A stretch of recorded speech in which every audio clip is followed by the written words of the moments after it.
बहुत ही शानदार track record के बाद अब भारतीय अर्थव्यवस्था को लेकर एक थोड़ी सी बुरी खबर निकल कर आ रही है। ये चीज तो आपको भी पता होगी कि भारत ने हाल ही में फॉरेक्स रिजर्व्स यानी विदेशी मुद्रा भंडार के मामले में रशिया को पीछे छोड़कर दुनिया भर में चौथी पोजीशन हासिल कर दी थी। साथ में हमारे फॉरेन एक्सचेंज रिजर्व्स $600 बिलियन के पार भी चले गए थे। ऑल टुगेदर पिछले कई सारे हफ्तों से फॉरेक्स रिजर्व्स को लेकर अच्छी खबरें सुनने को मिल रही थी, क्योंकि ये आंकड़ा लगातार हर हफ्ते बढ़ रहा था। मगर अब लगातार 5-6 हफ्ते बढ़ने के बाद भारत के फॉरेक्स रिजर्व्स इस हफ्ते गिरे हैं। आरबीआई द्वारा रिलीज डेटा के मुताबिक 23 जुलाई को खत्म हुए हफ्ते में भारत के विदेशी मुद्रा भंडार में $1.5 बिलियन की गिरावट देखने को मिली है, जो कि भारतीय करेंसी में करीब 11,250 करोड़ रुपए होते हैं। यानी 7 दिनों के अंदर अंदर 11,250 करोड़ रुपए की गिरावट, जिसके बाद यह आंकड़ा लाइफ टाइम हाई $612 बिलियन से नीचे गिरकर $611 बिलियन पर आ गया है। रिपोर्ट्स के मुताबिक हमारे फॉरेन करेंसी एसेट्स और गोल्ड रिजर्व्स इन दोनों में ही गिरावट देखने को मिली थी, जिसके चलते ये आंकड़ा इस हफ्ते कम हुआ है। टॉप 5 फॉरेक्स रिजर्व्स वाले देशों की बात करें तो नंबर 3 पोजीशन पर स्विट्जरलैंड को छोड़कर नंबर 1 पर चाइना, नंबर 2 पर जापान, चौथे नंबर पर भारत और 5वें पर रशिया। चारों ही देशों के फॉरेक्स रिजर्व्स इस हफ्ते गिरे हैं, उनमें गिरावट देखने को मिली है। यानी ये हफ्ता बाकी 4 देशों के लिए भी बुरा रहा। टॉप 10 देशों में बाकी मुख्य देशों की बात करें तो चाइना के हैं $3.2 ट्रिलियन, जापान के हैं $1.3 ट्रिलियन, जबकि रशिया के फॉरेक्स रिजर्व्स हैं $594 बिलियन। वहीं ताइवान जो छोटा सा देश है उसके भी करीब $543 बिलियन हैं और सऊदी अरब के हैं $437 बिलियन।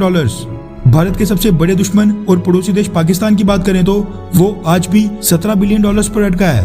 खैर, पिछले ट्रैक रिकॉर्ड को देखते हुए फॉरेक्स रिजर्व्स के मामले में ओवरऑल आप मोदी सरकार को 10 में से कितना रेट करेंगे, यानी 10 में से कितने नंबर देंगे, नीचे कमेंट करके जरूर बताएं।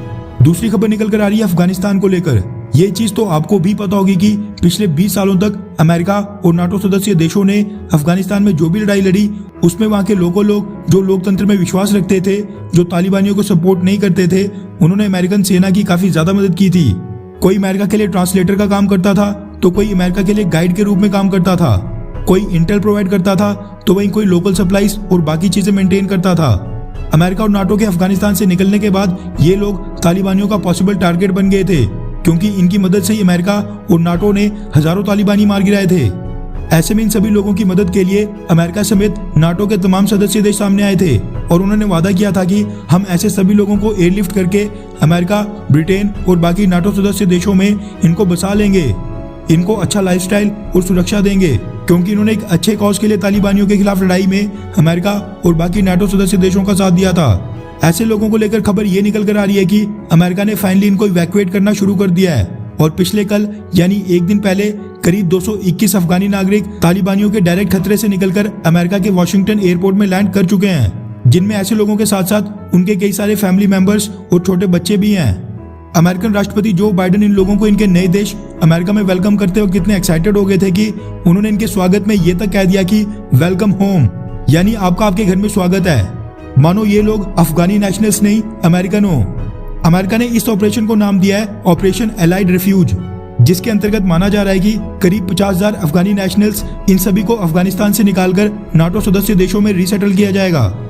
अच्छा सुनो, चैनल को सब्सक्राइब करो, उसके बाद घंटी बजा देना ताकि अगली वीडियो आपसे मिस ना हो पाए। Thank you.